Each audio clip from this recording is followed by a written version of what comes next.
She mentioned the right consultants. When I turn now to Brian James, the COO of Rondaxe Pharma, Brian emailed me back when I first approached him with the topic saying, our consultants more important than ever. He said, you've got the wrong question.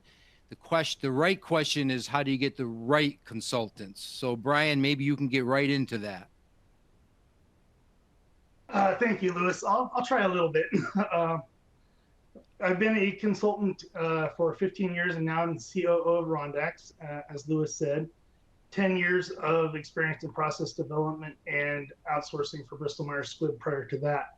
And we have been involved with Lewis and Outsourced to Pharma since the beginning of the original live conferences back in San Francisco, I think was the first one. And even back then, when this question always came up and people would talk about their experiences with consultants, it's like, yeah, it sounds like you had the wrong one. Didn't work out. And I don't have enough fingers and toes to count the number of times that we have had to come in and pick up the pieces of a program after a bad experience and convince oftentimes a sponsor, particularly of a small company, that we could pick up the pieces and fix what actually pretty much I'll say the wrong consultant had done.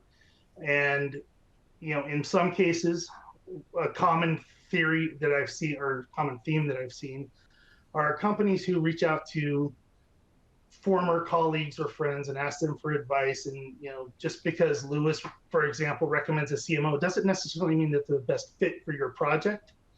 And we've seen a number of projects fail simply because they didn't expand their horizon and reach out to people that had a broader experience of the network. So finding the right consultant is, in my opinion, the key question that has to be addressed. And we could spend the entire time answering that question alone. But one of the things I will say is interviewing several consultants and understanding their experience, expertise, breadth, and understanding some of their philosophy before you make a decision can help you to avoid some of the common problems that we've seen